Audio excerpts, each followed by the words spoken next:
This is our berm shed. The idea behind this is that we wanted to have that, that sound barrier, that privacy barrier, but we didn't want to draw attention to ourselves. So if you come at this from the road, it looks just like a hill.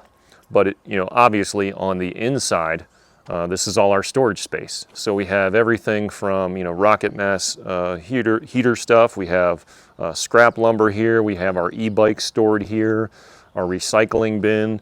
We have firewood that's sitting over here on these firewood racks.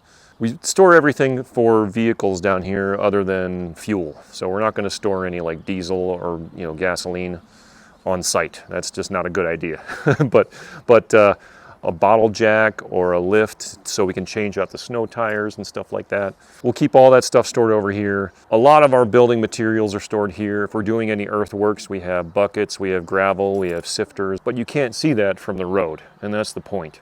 And when we're doing stuff in here, the noise from the road is not going to be disrupting us. So yeah, it's just a way to keep what we do separate from the general public, I guess. I don't know. Privacy barrier, a noise barrier. Those are the kinds of things that we're most concerned about out here in the boonies. When it's not a hugel culture, it's a tool shed. So. Yeah.